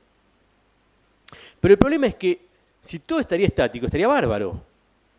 Pero el problema es que los sueldos van subiendo nominalmente todos los años, por suerte. Pero no las deducciones, no lo siguen en ese mismo esquema. El año pasado no subió las deducciones, por ejemplo. 2009 tampoco, no me acuerdo otro año, digamos, pero hubo años que no subieron, ¿no? Entonces ya ahí quedaron atrás. Por eso más trabajadores se van incluyendo, se van incorporando digamos, al gravamen del impuesto a las ganancias. Es un tema de política económica que no me quiero meter, de distribución del ingreso, etcétera, etcétera. Ahí no me voy a meter. Pero bueno, sepamos por qué son las cuestiones. Y acá no hay que descubrir nada nuevo. Nosotros leemos que hay notas o especialistas que hablan de incorporar una canasta de monedas o la evolución de los sueldos. No, apliquemos la ley, que es el artículo 25 de la ley 2628, que está vigente. Hubo fallos, hubo amparos, y ya corto con esto y seguimos hubo amparos de algunos jueces que, en función de estas cuestiones, no específicamente de la ley, no mencionaron esto, pero sí hicieron una, digamos, correlación entre la actualización de las deducciones con los incrementos de sueldos y aceptaron los amparos de los empleados y se ordenaron suspender la retención del impuesto a las ganancias a ese pedido, digamos, ¿no? Pero bueno, ahí quedó la cosa. Bueno, vamos a pasar a otra. Deducidos esos conceptos, llego a otro subtotal. Esté parado donde esté parado. Por ahí estoy en enero, en marzo. Si estoy en marzo van a ser los conceptos, la suma algebraica de los conceptos al 31 de marzo. Si estoy en diciembre, lo mismo. O en enero. Y ahí voy a llegar al subtotal, que es la ganancia neta, pero llamada sujeta a impuesto ahora. Que es la que le voy a aplicar, a esa le voy a aplicar, la tabla de cálculo del impuesto a las ganancias, que está definida en el artículo 90 de la ley, que es una escala progresiva, ¿no? Que a mayor sueldo, mayor ganancia, perdón, mayor resultado, mayor tasa. Pero que a la vez, como yo hago retenciones mensuales, tengo que sacar, calcular una tabla anual llevada a cada mes. ¿Me siguen? Si es la de enero, divido los valores de esa tabla por 12 y ya la armo para enero. Si es la de febrero, la divido por 2 y la multiplico por 2, ¿no? Y así hasta diciembre. ¿Me siguen? Bueno, lo mismo que el caso de las deducciones personales. Hago las tablas en función de los valores anuales también, ¿no? Los tramos de esta retención, de tabla, digamos, el primer tramo anual va de 0 a 10.000. El segundo de más de 10.000 a otro valor y así se van variando los tramos. El primer tramo tiene una tasa del 9%, o sea, los que están anualmente, estoy hablando, ¿no? Si alguien en el año tuvo una ganancia neta sujeta a impuesto, calculada ya con todos los conceptos que vimos, que está entre 0 y 10.000, voy a aplicarle a ese valor el 9%, y ese va a ser el impuesto anual que él tiene que pagar, o que tenía que haber pagado durante todo el año, que le vinieron reteniendo, digamos, ¿no? ¿Me siguen? Pero ¿qué pasa? El artículo 25 que habíamos hablado antes, también dice que hay que ajustar esos tramos.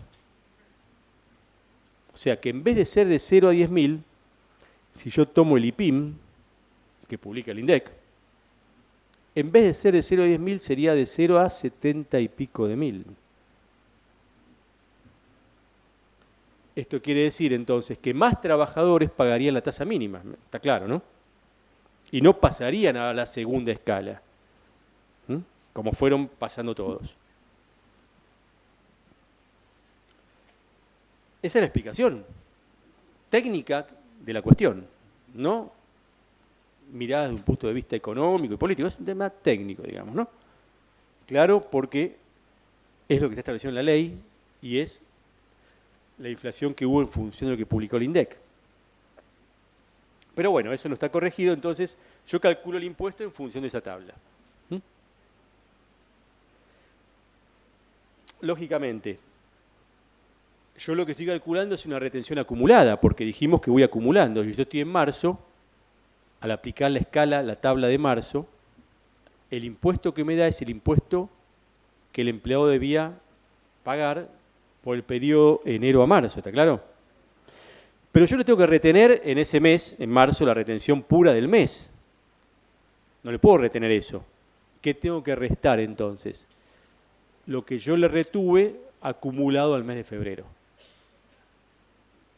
Entonces, lo que me da ahí es la retención de marzo, o de diciembre, de enero no, porque enero no tiene mes anterior, digamos. Bueno, entonces lo que me da eso, entonces le tengo que restar lo que acumuló el cálculo hasta el mes de febrero. Esa diferencia es la retención pura del mes. Y así llegamos, después de todo este peregrinaje impositivo, digamos, a ver esa cifra que figura en el recibo de sueldo que dice retención de ganancias y da una cifra X que nadie sabe cómo sale, digamos, ¿no es cierto? Después de toda esta cuestión, que parece fácil, pero nos parece fácil a nosotros porque sabemos de la cuestión. Pero piensen en un empleado que él pueda entender de dónde surge esa cifra. Y hace cálculos con la calculadora, a ver si se responde a una lógica, más que ve que otro cobra más y no paga, peor todavía. Llega a la casa y le dice a la mujer, me parece que me están engañando en el trabajo, me están tomando de... No digo la palabra porque no es un lugar académico para decirlo. Pero lo puede decir y lo puede pensar. Y nosotros del área de recursos humanos no se lo podemos explicar. Es imposible explicárselo. Entonces, no hay cosa peor que pagar un impuesto sin entenderlo y peor si lo consideramos injusto. Peor todavía. Bueno. Pero el esquema no termina acá, ¿no? Ya un poco parece, ya nos vamos con el esquema, por lo menos hoy, completo. Ustedes repásenlo porque tienen el material, creo que el PowerPoint también se lo ponen, ¿no? En la página, en todo caso, después se lo suben para que ustedes lo tengan, el esquema este. Vamos ahora entonces a ver cómo termina este esquema. Y este esquema termina con dos conceptos más. Estos dos conceptos son impuestos que se consideran como pago a cuenta del impuesto a las ganancias,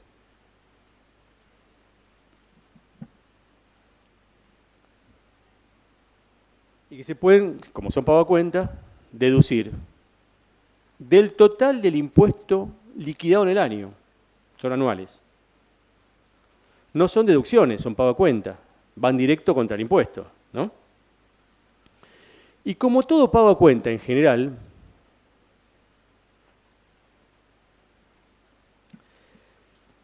uno cumple con la cuestión de que se puede computar hasta la concurrencia del impuesto determinado y otro no, porque otro puede generar saldo de libre disponibilidad. Vieron que en general los pagos a cuentas, ¿no? No pueden generar saldo de libre disponibilidad, se toman hasta la concurrencia del impuesto. Entonces, estos dos conceptos son, el primero es el impuesto a los débitos y créditos,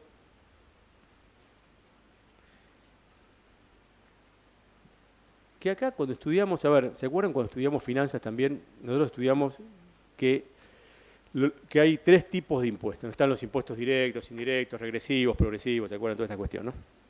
Pero además también están los impuestos patrimoniales, ¿no? Que graban el patrimonio, los impuestos a la renta, que graban las ganancias, y los impuestos al consumo, por ejemplo el IVA, etcétera, etcétera. El impuesto a los débitos y créditos, ¿dónde lo metemos en esa clasificación? Ahí no entra, me parece, ¿no?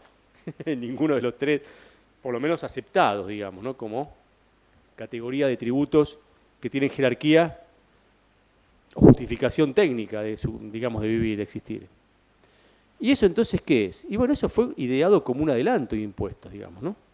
Fue como un indicador el impuesto, esa ley 25413, en esa época de crisis, digamos, fue un indicador que sirvió digamos, al Estado como para poder cobrar impuestos, anticiparse el cobro de impuestos, para después ¿qué? Si es un indicador y no tiene una justificación técnica de existencia. Habría que permitir deducirlo todo después contra los impuestos que uno después en definitiva liquida, al patrimonio, ¿no? A las ganancias o al consumo. Sin embargo, esta historia de este impuesto, que nació como un anticipo y un indicador y quedó como un impuesto autónomo, ¿no? Hoy aporta el 12% de la recaudación tributaria del país. Ya un indicador no es. Yo creo que esto es difícil que reemplazarlo incluso, digamos, ¿no? Pero bueno, a pesar de ser un impuesto que en ese momento nació con esa idea, hoy solamente, y hubo épocas en donde no se lo podía descontar en nada contra otros impuestos. Pero bueno, ahora se lo puede descontar y solo una parte, el 34%, ¿no? De lo que se cobra por los depósitos. Cuando se deposita, ¿no? Uno tiene el impuesto al crédito del 0,6%, ¿no? Sobre cada monto que se deposita. El 34% de ese impuesto, que viene en el resumen bancario, separado, como un crédito, uno lo podría tomar como pago a cuenta del impuesto a las ganancias, los empleados. Lógico, la cuenta sueldo no tiene impuesto a las ganancias, pero el empleado puede tener una cuenta corriente, por ahí, en ese caso puede tener ese impuesto que le están cobrando.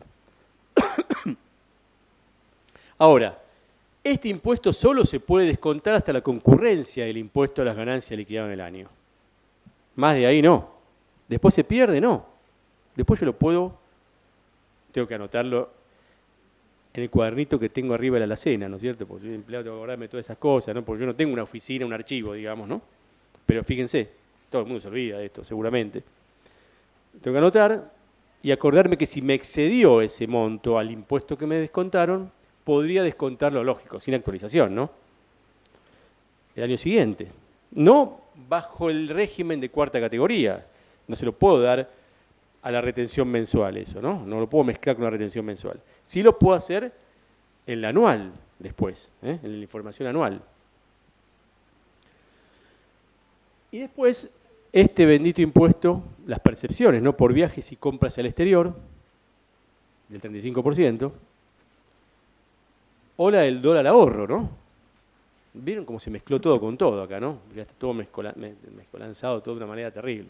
Bueno, si el empleado compró el año dólares y decidió retirarlos del banco, pagó ese 20%, y eso lo podría computar como pago de cuenta de ganancias también, anualmente. Pero acá, la diferencia que hay con el impuesto a los débitos y al crédito es que yo lo podría tomar incluso, el empleador me va a devolver hasta el impuesto retenido del año, no me va a dar más de eso. Ya bastante tiene con que me financia eso, porque fíjense que hay muchísimos empleados que viajaron, ¿no? Y el empleador tiene que financiarle eso, esa devolución ahora en marzo, después vamos a ver cuándo, ¿no? Lógico que lo recupera después, ¿no? Pero una empresa con muchos empleados tiene muchas devoluciones. Y el SICORE de marzo está acumulado de devoluciones. Y que muchas veces, en algunos casos, exceden las retenciones que tiene que hacer la propia empresa en el mes. ¿Me siguen? Por ende, le genera un saldo a favor a la empresa, que tiene que financiarle esa devolución al empleado. Lo va a recuperar, sí, pero vaya a saber cuándo muchas veces, ¿no? Porque hay empleados que informan muchos viajes al exterior y compras en niveles de ingresos importantes, ¿no? Bueno, entonces hasta el impuesto que él retuvo, el empleador, podría él, entonces, reintegrarle. Si queda un saldo acá, la opción del empleado que tiene, y que no la tenía con el impuesto a los débitos y al crédito, digamos, él podría exteriorizar ese saldo en la declaración jurada anual de ganancias, y si surge un saldo a favor, podría compensarlo contra bienes personales si tuviera que pagarlo, llegado el caso. O pedir la devolución a la FIP. Bueno, ya es más complicado, digamos, ¿no? Pero hay una forma de destrabarlo más. Ya igual lo vamos a ver la semana que viene esto, ¿no? Cómo se informa y toda esa cuestión. Entonces, en definitiva, en resumen, estos conceptos son pago a cuenta anuales, que el empleador reintegra al empleado en la anual y lo hace hasta la concurrencia del impuesto que determinó en el año para cada empleado. Pero acá se dan varias situaciones. Por ejemplo, hay empleados que no tuvieron retenciones de ganancias, porque estaban por abajo de los 15.000 pesos, pero viajaron, o compraron dólares, si pudieron algunos dólares, compraron. Hay empleados que tuvieron retenciones de ganancias, pero que no les cubren los importes que el empleado solicite que le devuelven. Y hay empleados que sí, que su impuesto determinado en el año es mayor que estos pagos a cuenta. ¿Qué tiene que hacer el empleador ante cada una de esas situaciones? Si el empleado no tuvo retención de ganancias, y ese lamentablemente yo como empleador no puedo hacer nada, él tendrá que pedir una devolución por otro mecanismo, también otro peregrinaje, y no morir el intento, porque muchos dicen, no, mirá, fui a la FIB, había 2 cuadras de cola y realmente desisto de recuperar esa plata, digamos, ¿no? Porque tengo que salir del trabajo, me sacan el presentismo, qué sé yo. Porque hay que ir a la FIB primero a sacar un quit y la clave fiscal, etcétera, etcétera. Ese empleador ahí no puede hacer nada, no tiene que hacer, no puede hacer nada. En el otro caso, en los empleados que tuvieron retenciones, percepciones, mejor dicho, que están por debajo del impuesto, porque pagaron más impuestos, digamos, los empleados, determinaron más impuestos. Ahí sí, les reintegran todo lo que el empleado informó. Ya vamos a ver cómo la semana que viene, ¿no? Cómo se informa, etcétera, etcétera. Y por último, aquellos que tienen exceso de percepciones por encima del impuesto, y ahí voy a poder reintegrarle hasta el impuesto. lo que excede no se lo voy a poder reintegrar. Él lo va a tener que exteriorizar en su declaración jurada, llegado el caso, para recuperarlo como dijimos. ¿Está claro el esquema entonces de las tres opciones que hay? Antes de cerrar este tema ya, en los últimos minutos, voy a comentar un par de cosas que van por la banquina de este esquema, que a mí me interesa que hoy se vayan, pues ya terminamos el esquema. El tema de ganancias es esto. Lógico, hay que profundizarlo con la resolución esa que ustedes tienen, la 2437, que tiene toda la normativa. Hay dos artículos en la ley de ganancias, el 81 y el 22, que están las deducciones, ¿no?, que hablamos antes, generales. El 23, que están las deducciones personales, a uno más, el 25, que es el tema del IPIM. Y en general, el 100, que están los beneficios sociales, y en general con eso más o menos se arreglan. Ahora vamos a hacer un par de toques de cosas importantes que quedaron en la banquina de esto que vimos del esquema, pero que influyen. Ejemplo, ¿qué pasa con el pluriempleo? El pluriempleo es los maestros, que hoy pagan impuestos, los profesores, digamos, que hoy pagan impuestos a la ganancia, porque son profesores de varios establecimientos, y entonces en cada uno, la suma de todos, ¿no?, superan los valores, o superaron en el 2013, ¿no?, y están grabados en ganancias. En los casos de pluriempleo, entonces, no es que en cada uno tiene que retener en forma individual, sino que el que retiene es uno solo. Es el que más sueldo pagó el año pasado. ¿Y eso quién lo sabe? Y lo sabe el empleado, o lo tendría que saber el empleado eso. Lo sabe muchas veces, no lo sabe. Entonces, nosotros, si somos empleadores, sabemos que son médicos por ahí que trabajan en varias obras sociales, o son profesores, notifiquémosle a ver si él tiene otro empleador, por lo menos para que sepa, ¿no? Porque en realidad él debería informarnos quién más pagó el año pasado, en todo el año, y ese sería su agente de retención.